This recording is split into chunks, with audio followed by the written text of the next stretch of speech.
O programa inicia sem som devido a uma falha técnica. A escritora, jornalista e editora Simone Paulino apresenta os convidados, a escritora e artista plástica Márcia Tiburi e o pesquisador, psicanalista e professor Rubens Casara, para discutirem o lançamento do livro Um Fascista no Divã, de coautoria de Márcia e Rubens.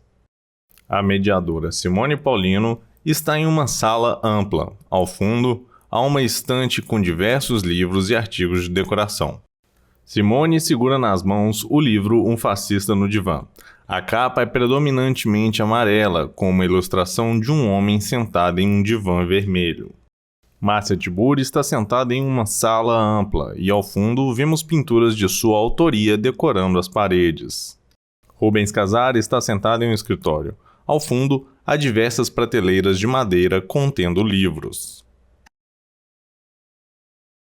Aqui virtualmente, vocês que, além de serem pessoas que eu admiro profundamente do ponto de vista intelectual e do ponto de vista político, são também meus amigos queridos, meus afetos, então é uma alegria estar com vocês. Agradeço publicamente a confiança que vocês tiveram em trazer esse livro para nós, né? E a minha ideia aqui, como a gente estava comentando há pouco, era fazer um bate-papo para vocês contarem um pouco, né? Como nasce esse livro, em que momento ele nasce, né? Quais são as forças que fazem com que vocês se movam na direção dessa escrita, que é uma escrita tão pulsante, né? E que está tão viva, passados aí, vocês me corrijam, 2 anos e meio, mais ou menos, do momento em que vocês escreveram o livro. Então, eu queria que vocês se dividissem aí. Rubens, Márcia, quem quiser falar primeiro. Fala, Rubens. Eu? Tá bom. Esse livro nasceu de uma conversa que eu e Márcia tivemos com José Celso Martinez Correia, em Minas Gerais, diga-se, na qual ele contava que sempre que ele via o público do seu teatro aumentar, ele percebia que o autoritarismo estava aumentando na sociedade. Que as pessoas procuravam o teatro como uma espécie de resistência a esse crescimento do pensamento autoritário, a esse empobrecimento subjetivo presente em todo momento autoritário da vida brasileira. E aí eu e Márcio, vamos escrever uma peça de intervenção para discutir isso, para discutir como o brasileiro, que é um povo que gosta de rir, que historicamente é vinculado à ideia de alegria, como ele pode tão facilmente ceder ou ficar seduzido por discursos autoritários. Como esse crescimento do pensamento autoritário alcançou no Brasil o nível que permite, por exemplo, naturalizar a tortura, naturalizar a violação aos direitos fundamentais. É bem verdade que o Brasil sempre foi lançado nessa tradição autoritária, né? Nós tivemos poucos momentos de efetiva ruptura democrática. No Brasil, por exemplo, nós nunca elaboramos satisfatoriamente fenômenos como a escravidão, a ditadura militar instaurada em 64. Tudo isso ajuda que esses movimentos autoritários venham para o Brasil com extrema facilidade. E a ideia era usar o teatro como uma maneira de gerar reflexão sobre o crescimento do pensamento autoritário e como um espaço de resistência. Então, pegar a palavra aqui dessa parte, aproveitar para dizer também que estou super feliz de estar aqui com vocês dois. Simone, minha amicíssima do coração. Rubens, meu amor querido. E queria, assim, mandar um beijo imenso para o pessoal que está aí cuidando para essa live acontecer e, em especial, para a pessoa que armou tudo isso e não ficou aqui, que foi o Afonso Borges, que é um queridíssimo amigo. Nós nos acompanhamos, ele generosamente dá tanto espaço para a minha obra desde muitos anos, eu nem me lembro quanto tempo, uns 10, 15 anos, eu sei que, acho que, sei lá, desde que eu comecei a publicar mais seriamente, desde 2005, talvez, a gente segue nesse Sempre um Papo, que é um super projeto bacana. apoiado pela Lei Rouanet, uma coisa que a gente tem que explicar, porque hoje coloquei aquele cartaz, apareceu o Ministério do Turismo, muita gente ficou revoltada. Gente, o Sempre um Papo é patrocinado a partir da Lei Rouanet por várias empresas. Nós não estamos recebendo nada por isso, mas o projeto como um todo precisa. As pessoas que trabalham com Sempre um Papo precisam receber valores para, enfim, sustentar suas vidas. É um trabalho. E a Lei Rouanet é uma questão de Estado, não uma questão desse governo fascista, né? Embora seja uma obrigação colocar aqueles selos todos nos cartazes. Bom, depois nós conseguimos, numa sublevação, fazer o Afonso tirar os patrocinadores todos e deixar só a informação. Mas eu queria colocar isso, gente, porque tem muitos cartazes em que aparece esse Ministério da Cultura, e não é porque ninguém está apoiando esse governo, mas todo mundo está defendendo a Lei Rouanet, que é odiada por esse governo. Bom, e aí as contradições dos períodos autoritários, né? Bom, aí, aproveitando que o Rubens falou, de fato, então a gente estava numa conversa muito intensa sobre o avanço do fascismo no Brasil. Eu tinha publicado em 2015 aquele livro Como Conversar com um Fascista, que já era o fruto de pesquisas de muitos anos, de um trabalho com esses assuntos, que não vinham muito ao caso no Brasil de uma certa época, o Brasil daquele período, digamos, do nosso sonho democrático, né, da nossa ilusão democrática. Mas a partir de 2013 tudo começou a ficar muito esquisito, 2014 foi muito tenso, 2015 foi hiper tenso, que foi a época que eu lancei o Como Conversar com o Fascista. 2016, nós sempre muito preocupados, conversando muito, pensando saídas. Teve esse evento com o Zé Celso, eu nem me lembrava, Rubens, com tantos detalhes assim desse encontro. Eu me lembro mais de outras conversas do que dessa, mas lembro do Zé Celso comentar esse detalhe aí que você levantou, desse avanço do autoritarismo e do interesse das pessoas, como se a ficção, como se a fruição estética e a experiência estética viessem trazer um chão para as pessoas, mais do que um bálsamo para a ferida autoritária, trazer um chão, né? E eu estou achando também, falando nisso, que as pessoas hoje, eu vejo até por mim, como eu estou muito sozinha, eu sempre gostei muito de ler, mas eu não conseguia ler um romance a cada 2 dias, como estou fazendo agora, sabe? E muitos, assim, de lá buscar coisas antigas, coisas novas, coisas velhas, assim, tudo, né? Como eu não tenho mais como carregar livros, então eu tenho os 3 aplicativos que eu fico baixando tudo quanto é tipo de romance, lendo tudo quanto é tipo de coisa, várias coisas que eu já li, coisas que eu não li, tudo ao mesmo tempo, e eu vejo um interesse imenso das pessoas por literatura, e por isso também as editoras têm um grande trabalho, e eu agradeço muito a você, Simone, por seguir com a nós, por insistir na nós, porque é um heroísmo cultural que você pratica, assim como o Afonso aí com Sempre um Papo. Isso é absolutamente necessário. E a nossa peça, né, a gente vai falar dela, acho que é o primeiro trabalho, né, do Rubens na ficção, mas o Rubens escreveu a maior parte dessa peça, eu sempre falo isso porque é verdade, e a minha contribuição, enfim, para o trabalho tem, enfim, a ver também, claro, obviamente, com a minha produção literária, mas queria registrar que o texto é bastante do Rubens. E esse texto, eu acho que ele tem realmente esse caráter de urgência no Brasil, como já tinha em 2016, em 2017, em 2018, e como a gente te contou, e já contamos isso publicamente, naquela época, as pessoas tinham muitas reticências em relação à nossa peça. Pessoas muito legais que faziam críticas que a gente levava super a sério e que tem que ser levado a sério mesmo. Só que, e aí acho que a gente pode discutir um pouco mais a fundo nessas questões, só que aquilo também, aquela desconfiança das pessoas e aquele medo das pessoas já revelava o Brasil que estava se construindo. Então, um Brasil amedrontado com o que poderia vir, e veio. e nesse sentido a peça é profética, como é profético muita coisa que a gente escreveu, né? Eu escrevi alguns livros cujas teses foram sendo comprovadas, e esse aí é mais um deles, né? Infelizmente, porque eu também queria estar totalmente errada, mas infelizmente a gente não está. Então é isso.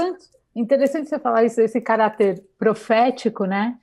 E de o Rubens ter comentado na fala dele, a ideia de que quanto mais a situação fica difícil, mais pessoas iam ao teatro, e você falar também que quanto mais fica difícil, mais as pessoas leem literatura, que é alguma coisa que a gente está vendo se comprovar realmente, né?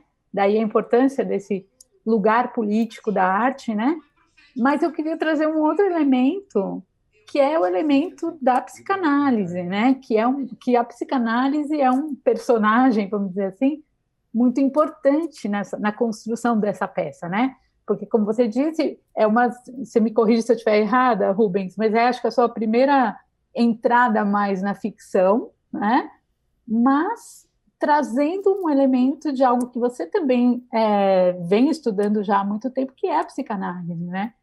E a grande questão, quando a gente fez a divulgação do livro, as primeiras divulgações, muita gente dizia assim, mas adianta colocar um fascista no divã, né? Porque um fascista vai conseguir, né, falar, e as pessoas vão ter que ler o livro para saber, né? Mas eu queria que o Rubens comentasse um pouquinho disso, né? Assim, porque se as pessoas vão ao teatro, né, uma coisa é você pegar as pessoas pela mão e levar ao teatro para se verem, né, representadas, vamos dizer assim, né? E a outra coisa é você pegar essa mesma pessoa e botar no divã, para elas também, de alguma forma, se verem representadas e faladas, né? E me parece que isso tudo que a gente está vivendo também levou muita gente, assim como ao teatro, assim como a literatura, levou muita gente para o divã, né? A redenção no divã é um fascista? O que você acha? Na realidade, a ideia do fascista no divã era uma grande brincadeira, até colocando em questão um discurso muito frequente na psicanálise, que é o de que os canalhas não têm direito à psicanálise. E a ideia surge da necessidade de fazer um fascista falar. O que faria um fascista falar?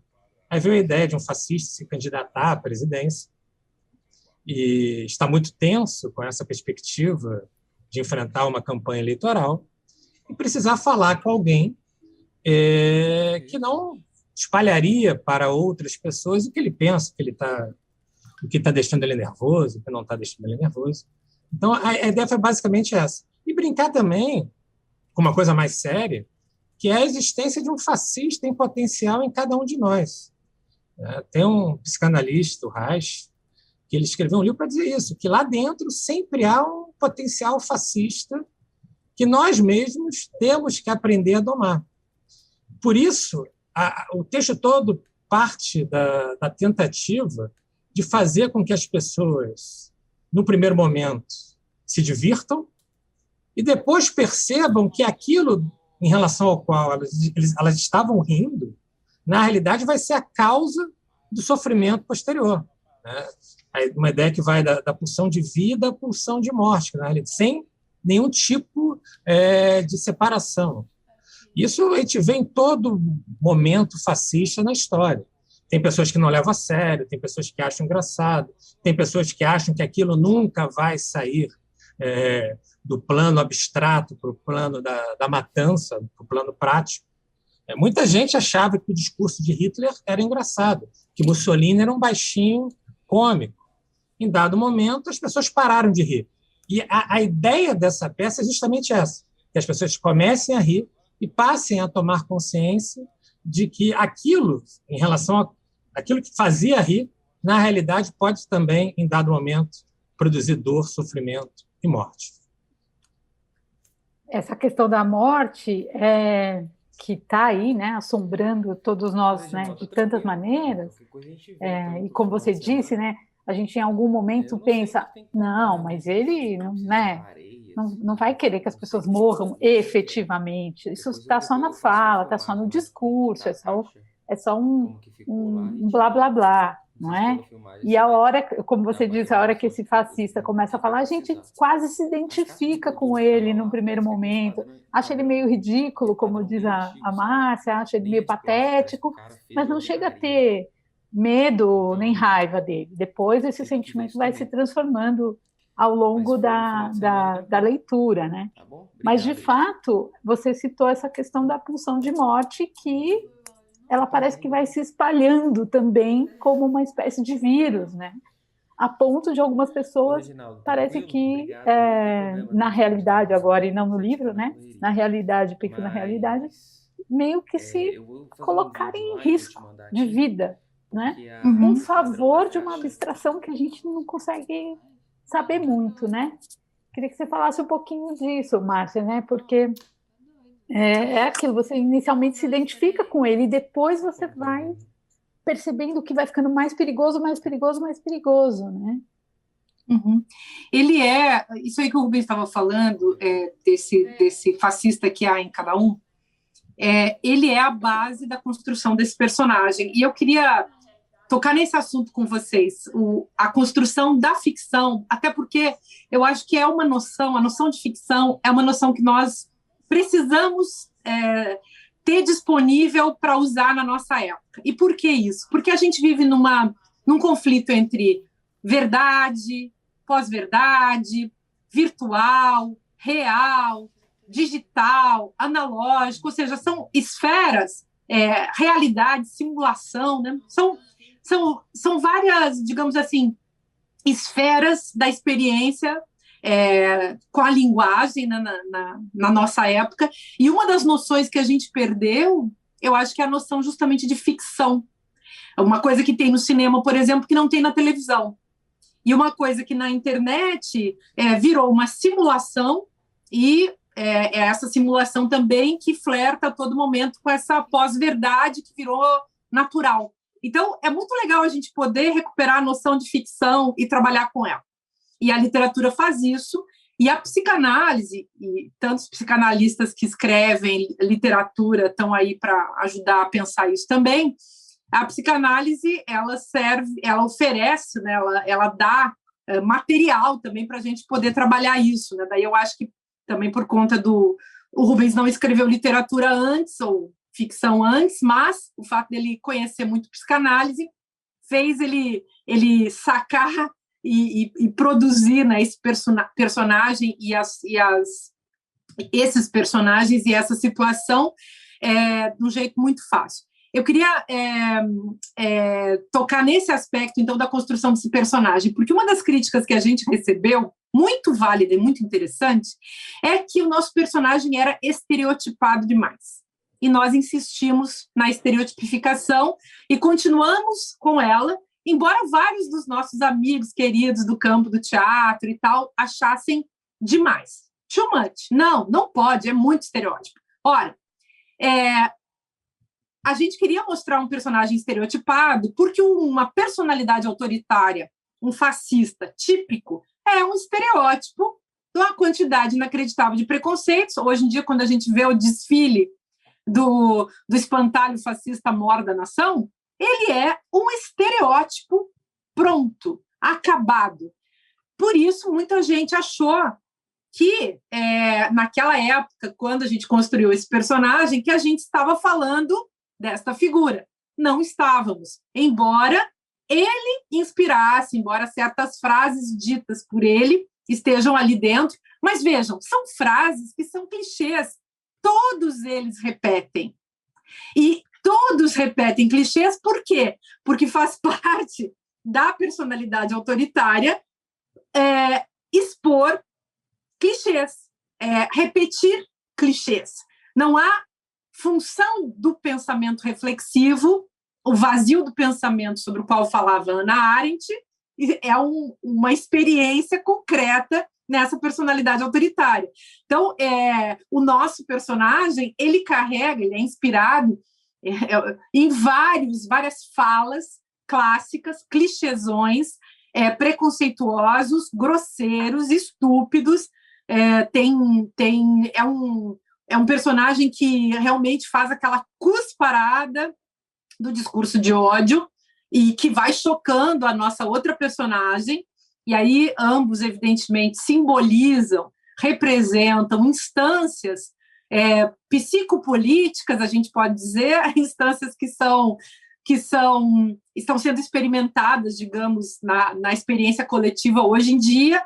De um lado, a voz da racionalidade, de outro lado, a voz da grosseria, da estupidez, da maldade, do preconceito, a voz fascista. E esse personagem é isso. Eu só queria falar um pequeno detalhe antes de passar de novo a palavra para vocês, que é o seguinte. Eu acho que o conflito, né, nessa ficção, enfim, que Simone fez virar livro, publicado, porque é uma dramaturgia, né, gente? É texto para atuar. As pessoas podem pegar esse texto e fazer as peças de teatro por aí. Devem, quem não puder fazer isso, em casa, podem ler juntos esse texto, né? Porque é um texto que você esgota em 2 horas de leitura e pode ser um grande entretenimento também para as pessoas. Agora, a questão do conflito é muito interessante, porque, de fato, os canalhas, como dizia o Lacan, no seminário 7, não vão fazer psicanálise.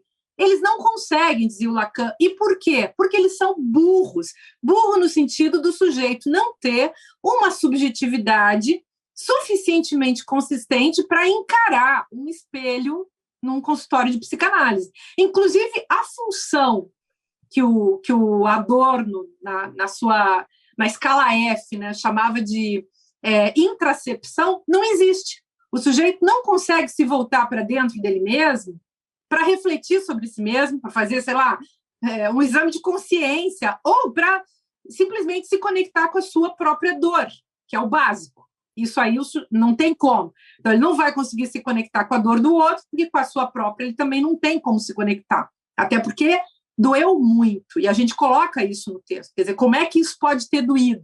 O que aconteceu? O que aconteceu na caserna? Eis a questão. Que tipo de violência esse cara sofreu para ele ter virado essa figura? E a pergunta ética que fica por trás disso tudo é como você se tornou isso, né?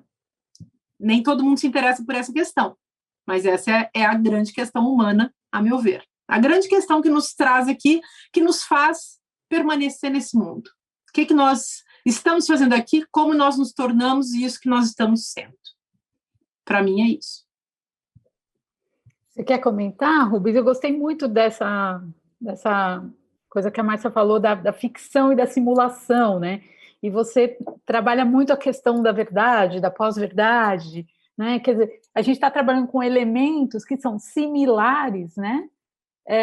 Porque a ficção tem isso, quer dizer, hoje em dia também tem toda uma discussão, né? O que é ficção hoje? Porque a realidade se tornou tão absurda que a ficção às vezes não dá conta dessa realidade, né? Então a gente fica ali tateando nessa terceira margem aí do rio sem saber direito onde a gente está. Mas importante frisar esse caráter ficcional de construção artística do personagem seguindo, né, esses parâmetros ficcionais. Mas como é que você vê isso, esses dois lugares, o da ficção, da verdade, da simulação? Como é que você vê isso? É engraçado que muita gente, muitos amigos que leram a peça, passaram a identificar personagens da vida como sendo a inspiração do personagem do fascista. Então, uma amiga mexicana achou que a inspiração era um fascista mexicano. Os amigos franceses, isso é fulana de tal. O que é o que a Márcia estava dizendo. O fascista, de um modo geral, ele fala por frases prontas que mexem nesse inconsciente autoritário de cada um. Procura dialogar com esse lado autoritário de cada um. E não quer dizer, o nosso fascista não é um personagem pensado em um ser histórico determinado. Não, ele, na realidade, é esse monte de clichês que todos os fascistas, que todas as pessoas que detentoras da personalidade autoritária costumam reproduzir. Coisas do tipo vai para Cuba, bandido bom é bandido morto. Isso existe no Brasil, existe no México, existe na Argentina, existe na França, existe nos Estados Unidos, né? Isso virou um capital político muito forte nos últimos tempos em todo o mundo. Há esse crescimento de projetos políticos autoritários em todo o mundo. Por isso, essa peça poderia tranquilamente ser encenada na Europa, na América Latina, de um modo geral, na África, porque sempre vão se identificar com o que está ali sendo discutido. E uma outra questão que, às vezes, como o personagem do fascista, essa caricatura que o constitui é muito evidente, não se percebe também que a personagem da analista também é uma caricatura. Ela representa a racionalidade, mas a partir de um ponto de vista pequeno-burguês. Né? Ela mesma, em dado momento, acha engraçado o que o fascista fala. Né? Então, e ela, em certo sentido, é a condição de possibilidade do fascista. Né? E isso a gente vê, isso a gente viu no Brasil. Né? Quanta gente se afirmando ali, detentor da razão, quanta gente achando que estava acima do bem e do mal, e que esse silêncio, que essas inércias, e que a não compreensão do que estava acontecendo leva sempre, sempre, sempre a esse crescimento do obscurantismo. Então, a peça tenta o tempo todo discutir com isso. Para as pessoas que estão assistindo a peça ou lendo o livro, passarem a refletir também em que medida elas não estão contribuindo para o pensamento autoritário, o crescimento do pensamento autoritário. É interessante porque o nome que vocês deram à psicanalista, né, Beatriz Brasileiro, é um nome interessantíssimo, né, porque por ter esse sobrenome, ela pode ser qualquer um de nós, né, brasileiros. Você estava falando, essa peça pode ser encenada no México, na França, onde for. Mas a gente também se identifica com essa personagem por causa desse sobrenome que ela tem, né? E eu fiquei pensando muito nessa história dela se chamar Beatriz. Vocês provavelmente não pensaram nisso, né? Mas antes da nossa conversa aqui, estávamos dizendo, nós estamos no inferno, porque o que nós estamos vivendo é um inferno, né? E essa Beatriz, ela dá a mão para um fascista, né? E esse fascista, na verdade, nos carrega para esse inferno onde nós estamos. Ao contrário, né, do que acontece no Dante, né, na Divina Comédia, em que o poeta vai atrás da Beatriz, mas ele vai num movimento de ascensão, né? Ele vai para o céu em busca dessa mulher. E aqui é o contrário, né? Quer dizer, é como se a gente... Tem um desenho do inferno do Dante que ele é como um cone, né? Que vai se afunilando, e que o inferno seria essa coisa invertida, vamos dizer assim, né? Eu tive um pouco essa imagem, sabe? Assim, de que tem uma descida para os infernos. Você está certa, Simone, e que engraçado você falar dessa imagem, porque nos últimos 5 dias, o que eu faço é estudar esse desenho do Dante, porque por conta de um... sabia, viu, gente? Isso você não te contei ainda.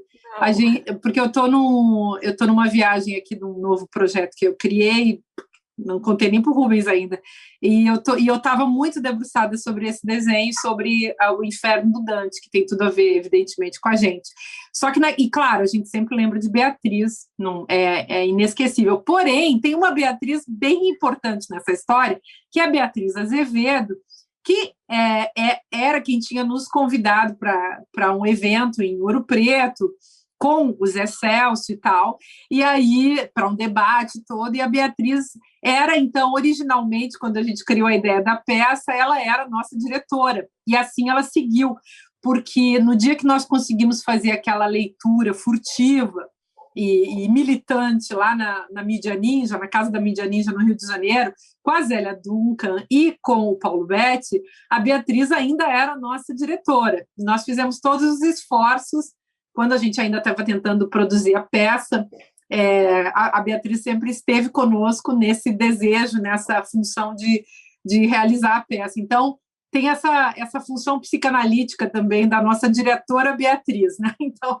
a função filosófica, até a função de botar de pé esse negócio para acontecer, sabe?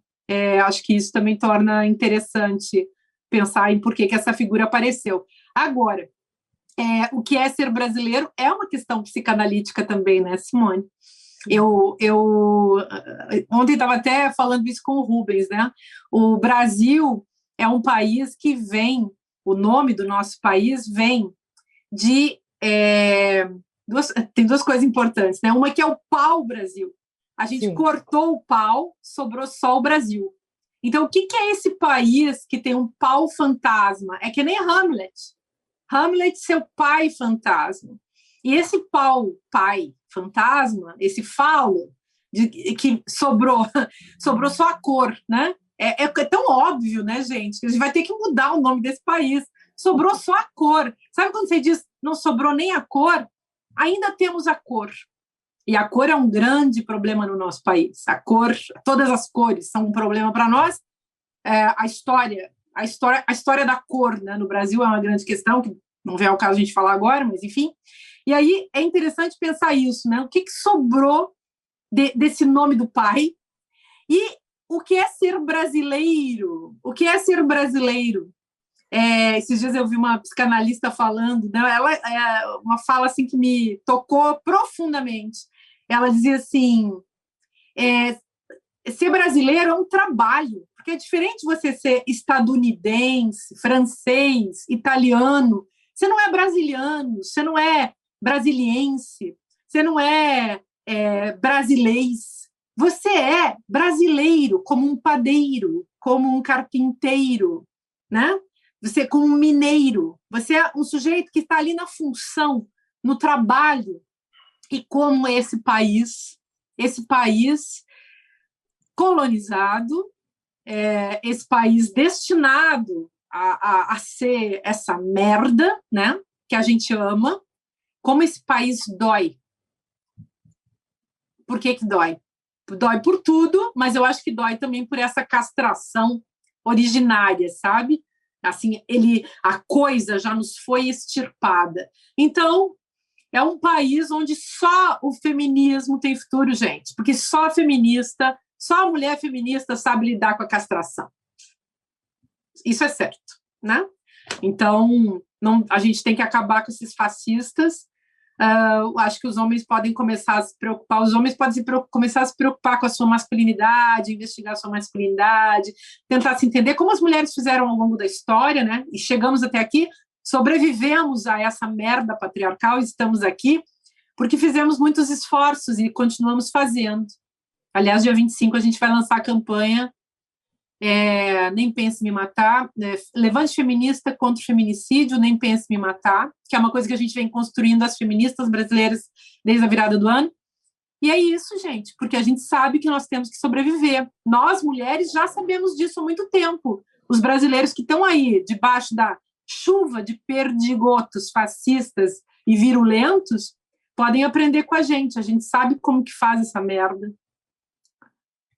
É isso. Você concorda com isso, Rubens, com essa castração originária de que a Márcia está falando? Porque realmente, no plano do simbólico, é muito incrível essa comparação, né?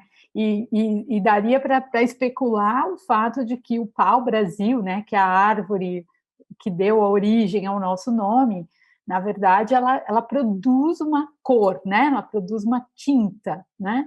E essa tinta, me corrija se eu estiver errada, ela é o vermelho, né? Vermelho.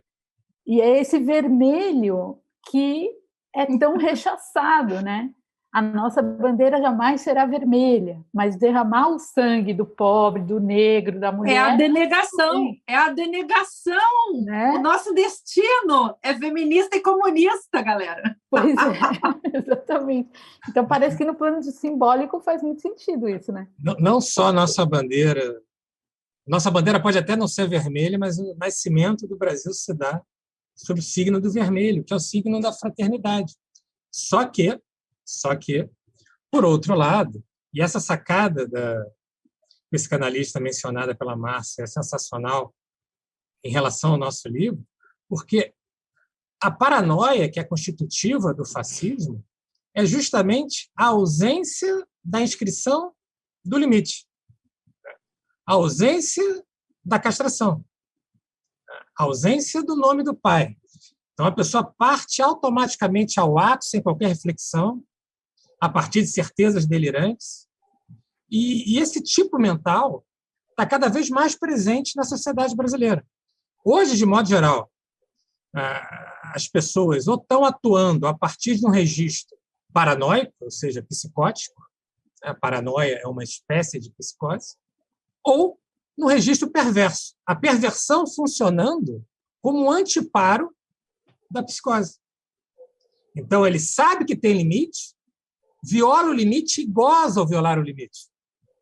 A pessoa o tempo todo está querendo suplantar o limite. E o fascismo, se a gente pudesse conceituar a partir da psicanálise, está ligada a essa violação frequente dos limites democráticos. Tudo aquilo que cheira a democracia, que cheira ao interesse do povo, é afastado como obstáculo à satisfação pessoal, egóica, e por aí vai. A ideia do bem comum, né? O bem comum assume para esse fascista, né? Ou para esse fascismo, ou para esses fascismos, né? Esse lugar de algo que precisa ser combatido, né? É demonizado. É demonizado. O comum no Brasil é demonizado. E eu gostei muito dessa expressão que você usou, das certezas delirantes, né? Porque as certezas são tão delirantes que a gente, às vezes, fica em dúvida. E no livro, vocês tratam muito dessa questão, né? Assim, porque o fascista ele não tem dúvida, né? Não. E quem vai para o divã é justamente porque tem dúvida, porque está se questionando, está se perguntando, né? E em um certo momento ele diz: eu não tenho dúvida, eu sou um homem de ação, eu vou e faço. Só que é esse faço sem pensar, né? Porque ele não pensa, ele só faz. A ideia de um compromisso com a verdade é substituída pela certeza. E a lei simbólica, aquele limite externo, seja moral, ético, jurídico, ele é substituído por uma lei imaginária. É o que está na cabeça do fascista, é o que vale. Ele apresenta aquilo que está na cabeça dele como sendo o interesse público, o interesse de todos, quando, na pior das hipóteses, ou seja, na melhor das hipóteses, é aquilo do interesse da família dele, ou da familícia dele, ou o que seja. Agora, é um ponto que me interessa por conta dos meus ensaios teóricos e tal, uma coisa que eu tento compreender e explicar. Qual é, então, digamos, existe essa certeza delirante, o paranoico é esse sujeito fechado na sua idiosincrasia, fechado na sua fantasia. A paranoia, nesse sentido, é próxima, ela tem um parentesco, uma afinidade, pelo menos, com a idiotia, no sentido da vivência do sujeito não, da vivência do indivíduo com ele mesmo, não jamais aberto ao outro, né? Porque o paranoico é um sujeito que não está aberto ao outro. E aí, digamos, essas questões psicanalíticas são, primeiramente, questões filosóficas, né? E são questões também, são cognitivas e são questões ético-políticas, né? Por isso, essa báscula, né, entre as áreas aí. Mas a minha questão é como é que a gente partilha a paranoia? Porque a paranoia está compartilhada. Essa é uma questão. Então, será que tem uma nova ordem do discurso em vigência? Será que o clichê se transformou numa nova ordem do discurso? Porque aí, o que está por trás disso? Uma racionalidade publicitária. Você lança as frases feitas e as pessoas vão aderir a essas frases, vão simplesmente repetir essas frases, aquele famoso pensamento do copia e cola, né? Copia e cola, que encontra nas redes sociais o seu laboratório, o seu celeiro, né? Ali que a coisa se reproduz. E eu, desde como conversar com um fascista, nos meus livros teóricos, enfim, no Ridículo Político, no Delírio do Poder, no Turbotec, no Macho Nazifascismo, em todos esses livros eu fui especializando uma tese, que é a tese do fascismo como um jogo de linguagem. Porque o que é o fascismo? O fascismo não é um afeto. O fascismo é um conjunto, uma fórmula, dá para dizer, um código, dá para dizer, que funciona, que é produzido linguisticamente, partilhado linguisticamente, transmitido linguisticamente, e que formula, que produz um tipo de massa. Então, o fascismo é sempre um fenômeno de massa. Por mais que a gente possa falar de um fascista em potencial, aquele sujeito lá que medindo, pesquisando, analisando, entrevistando, como fez o Adorno e os intelectuais lá nos anos 40, exilados nos Estados Unidos, esses intelectuais alemães da Escola de Frankfurt, enfim, o fascista é esse sujeito que realmente pode estar dentro de uma síndrome, só que essa síndrome é um acontecimento linguístico. Então, você pode despertar o fascismo nas massas, você pode, inclusive, não é só despertar, não. A minha tese é que você pode construir a massa fascista. Essa é a ideia.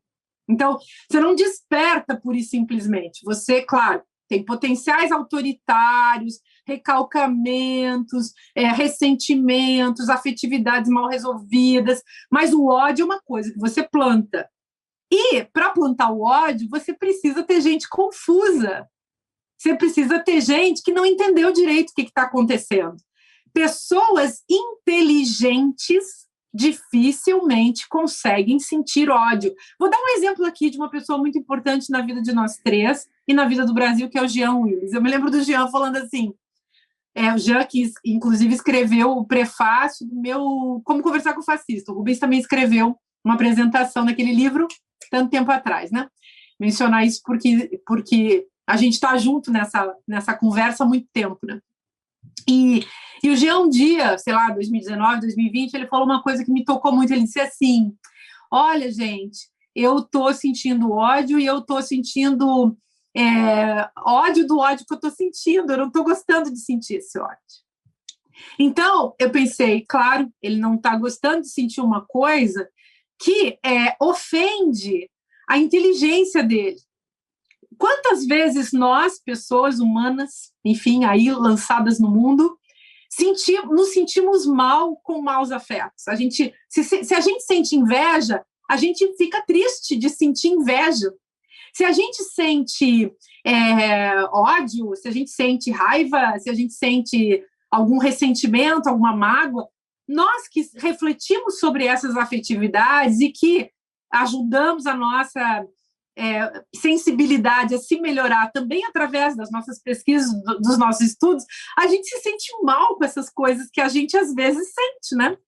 E eu acho importante falar isso porque acho que no Brasil a nossa esquerda não elaborou isso ainda. Então, a esquerda brasileira não consegue sentir muito ódio quando sente, muitas vezes sente no lugar errado, na direção errada, o que prejudica as conduções políticas, porque todas as conduções políticas são primeiramente afetivas, e não esqueçamos que ódio é um afeto. E não esqueçamos que frieza também é um afeto, não é ausência de afeto, é um tipo de afeto manipulado pelo fascismo, ou manipulado com os fins do fascismo. Então, só queria colocar isso, gente, porque o Brasil está produzindo massas paranoicas através de avalanches de discursos publicitários que são, na verdade, caminhonadas, né, carregamentos pesadíssimos de clichês. E Bolsonaro é um especialista nesse tipo de produção, que a gente pode chamar de produção psicopolítica, é a produção do psicopoder, é como você controla, como você calcula o que as pessoas vão sentir e vão pensar a partir da promoção de determinadas frases, clichês que são repetidos à exaustão na cabeça, enfim, no dia a dia, pelas redes sociais, pela televisão, pelo jornal, enfim, são essas repetições. A Folha de São Paulo fazendo enquete em relação a se Lula era inocente ou não, depois esse tipo de coisa parece sutil para massa, né? A massa não saca, mas é óbvio que é esse tipo de produção meio revestida de uma coisa, estamos aqui sendo democráticos, perguntando para as pessoas naquele velho projeto de humilhar as massas, né? Tratar as pessoas como idiotas, burras, imbecis, e elas vão se deixar, porque elas estão, na hora em que estão sendo tratadas como burras e imbecis, achando que estão sendo tratadas como pessoas inteligentes. É a combinação sadomasoquista, humilhação e adulação ao mesmo tempo, no mesmo combo, na mesma flechada linguística sobre as pessoas. É isso, a meu ver. Interessante essa construção desse discurso que você está falando, mas o Rubens tinha mencionado antes da questão do inconsciente coletivo, né? E de quanto esse fascismo ele vai lá e pinça, né, dentro de cada um de nós, né? Aquilo que também, de alguma forma, está ali latente, em potência, e faz isso, vamos dizer assim, ganhar uma forma, né? Mas aí o que eu queria te perguntar, Rubens, é como nesse espectro todo, né, das diversas personalidades que estão impostas em cena, digamos assim, nesse Brasil, ou mesmo nessa obra e tal, e aquele cara que parece que é o cara que é o isentão, né? É aquele que ele se nega a admitir que estamos no meio de uma tragédia. Não porque ele é um cara mau, não porque ele está associado ao mal, né? Mas porque ele ainda acha... Porque logo no começo da nossa conversa, a gente falou sobre isso, né? Que as pessoas falavam, não, você acha que comentando, não, isso não vai ser assim, não, o Hitler não é tudo isso, não, o Mussolini não sei o quê.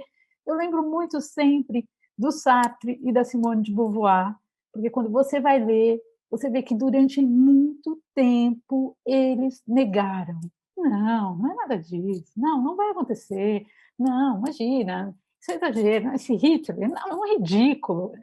E depois tiveram que lidar com o peso de não terem atentado em tempo. Não sei o que ia se adiantar também, mas, enfim. Como é que você vê essas pessoas que, vamos dizer assim, elas permanecem em cima de um muro e não percebem que não tem mais muro, que o muro já foi bombardeado? Como é que você vê essas pessoas? A Márcia tem razão quando ela diz que a linguagem vai antecipar sentidos, e uma linguagem empobrecida vai antecipar sentidos empobrecidos. E uma linguagem empobrecida vai gerar um imaginário empobrecido que acredita em ficções como esse muro, onde as pessoas acreditam que estão ali, acima do bem e do mal, quando, na realidade, essa inércia ou essa isenção nada mais é do que uma adesão, ainda que inconsciente, a esse projeto autoritário que está crescendo. Isso sempre foi assim. Se a gente pegar a questão das massas, que a Márcia falava, se a gente pegar lá a psicologia das massas do Freud, a gente começa a entender como isso há uma capacidade de mobilizar determinados afetos, determinados sentimentos, com uma finalidade política muito específica.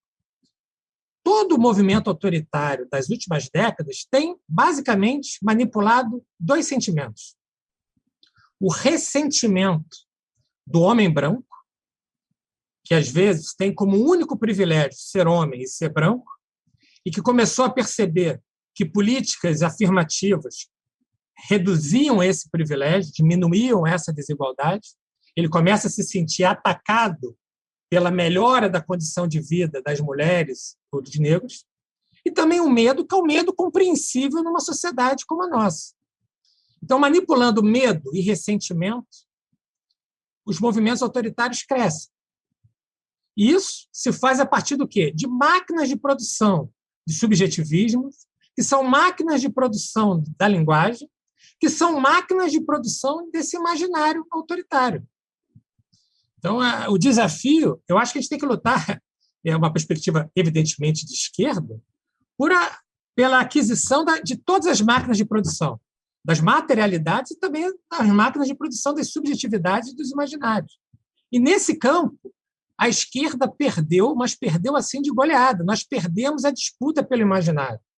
Nós vemos com muita facilidade personagens da vida política brasileira que se identificam com os valores de esquerda, atuando a partir de uma racionalidade que é tipicamente de direita, a partir de cálculos de interesse, a partir da lógica da concorrência, vendo o outro sempre como um inimigo a ser vencido ou derrotado, por mais próximo que aquele outro esteja. Então, você vê, às vezes, no campo da esquerda, pessoas que preferem perder para manter a hegemonia no campo da esquerda do que ganhar e transformar a sociedade. Você vê dentro da esquerda o desaparecimento da perspectiva utópica, da perspectiva revolucionária, da perspectiva de transformar a sociedade. Vamos ver, a gente pode dizer o seguinte: eles querem ganhar o poder político para fazer um governo de direita limpinho, bonitinho, ou menos tosco do que os governos de extrema-direita, de direita propriamente dita. Isso a gente precisa mudar. E, nesse ponto, me parece que as artes, que a cultura, que a literatura e o teatro exercem um papel fundamental de mexer nesse imaginário, de substituir essas imagens que hoje são as imagens padrões, a imagem da empresa, todo mundo se percebe como empresário de si, um empreendedor de si, a imagem da concorrência. O outro tem que voltar a ser um companheiro, às vezes para ir até o teatro, às vezes para ler junto um livro, e não pensar no outro como alguém que deve estar numa posição pior para que eu possa aumentar meu lucro ou obter uma vantagem pessoal. Me parece que esse é o desafio da cultura, o desafio da literatura, é o desafio do teatro, e muito pensando nisso, em produzir uma subjetividade alternativa a essa subjetividade empobrecida, que a gente escreveu esse pequenino livro. Muito lindo isso, porque acho que a Márcia falou uma hora, enquanto não está montada essa peça, é interessante, né? As pessoas lerem em casa, lerem em dupla e experimentarem o sabor dessas palavras, né? E a hora que você estava falando, Rubens, eu estava pensando nisso, porque a palavra colega significa aquele que lê junto. O colega é o que lê junto, enquanto companheiro é aquele que divide o pão. O colega divide a leitura, companheiro divide o pão, né? E eu fiquei pensando nisso, que talvez o fato também da gente estar tão fechado, né, tão quarentenado, uma possibilidade de troca de subjetividade, mesmo que seja no seu pequeno núcleo familiar, seja essa, né? De ler junto, de ler em voz alta. É um jeito de não só gritar na janela, né? Porque você estava falando do Jean, né? E da coisa do ódio, né? Eu gritei bastante na janela, mas eu me sinto uma idiota gritando na janela. Eu acho feio gritar na janela. Acho esteticamente feio. E depois eu me sinto mal, porque eu gritei, igual uma louca, dizendo... Há de haver uma outra forma da gente recuperar o nosso espaço que não seja gritando obscenidades na janela. E pior, quando você grita meio sozinha, porque no entorno, né, tá todo mundo muito silenciado, muito, né? Então, eu fiquei pensando nisso, essa subjetividade de que o Rubens está falando tanto, né, dessa construção ou reconstrução ou refundação dessa subjetividade, passa por dividir algo com o outro, né? Só que a gente está na situação que é ideal para o fascismo, né? Porque a gente está enclausurado e imobilizado, né? Eles nos desmobilizaram, eles tiraram o nosso movimento corporal também, né? O que causa muita angústia, né? Mas, enfim, talvez seja um jeito, ler uma peça de teatro junto. Mas você sabe, Simone, que a minha filha, com as amigas, ela lê livros, elas, em países diferentes, elas leram todo o Decameron, para você ter uma ideia, as meninas. Assim, e o Decameron ajudava a superar a pandemia. Depois leram a Odisseia do Homero, leram, sei lá, Virginia Woolf, um monte de coisa. Mas isso pode ser realmente um exercício. Que nem criança faz, né? Você pega vão brincar, sei lá, pega uma ficção qualquer, um desenho animado que está rolando. Na nossa época, o Tom e Jerry. Eu sou o Tom, você é o Jerry, né? Ninguém nunca queria ser o Tom. Aí enfim, esse tipo de brincadeira. Você faz a psicanalista, eu faço o fascista para ver o que acontece, né? Para ver.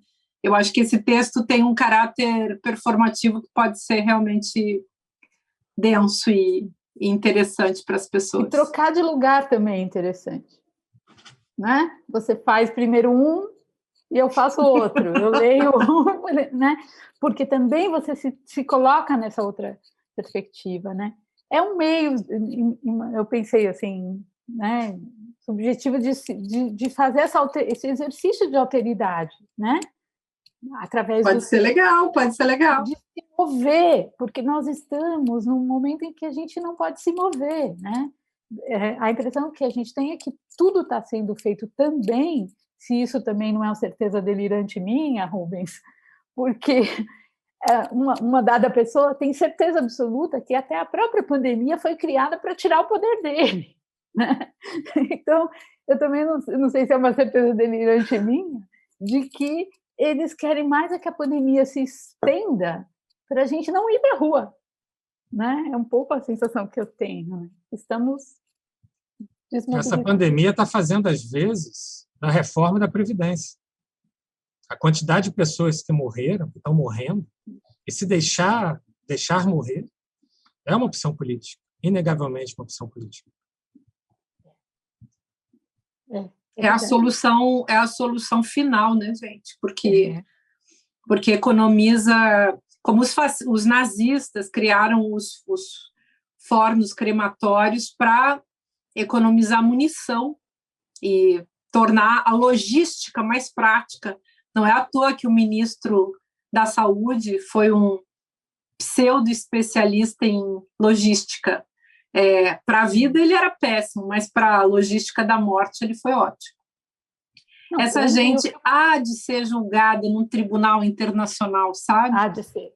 Ontem, agora, que é de Porto Alegre, Márcia, ontem tem um vídeo rodando pelas redes que em Porto Alegre o crematório está exalando uma quantidade de fumaça preta muito maior do que o que se vê. Se isso não é um símbolo, né, do que está acontecendo, eu não sei o que mais, né, se pode esperar como...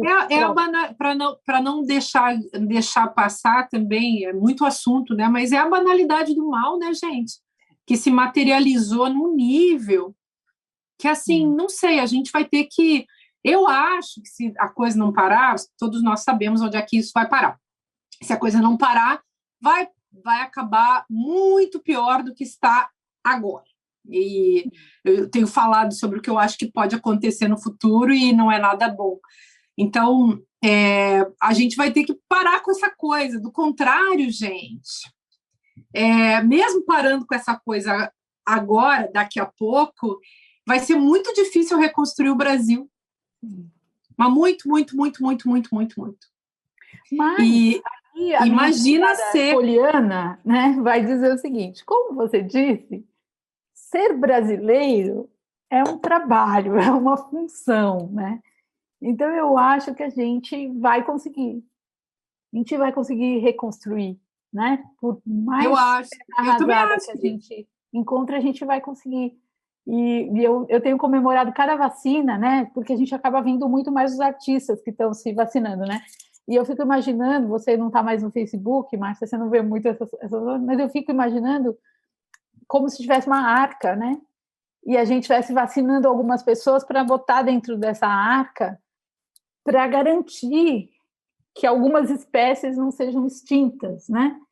E então a gente tem lá, tem o Frei Beto, tem o Caetano, tem o Gil, tem a Bethânia, tem a Gal, tem a Elza Soares, tem o Padre Júlio Lancelotti, quer dizer, tem muita gente sendo vacinada e sendo salva para essa arca, para depois desse fim do mundo, né?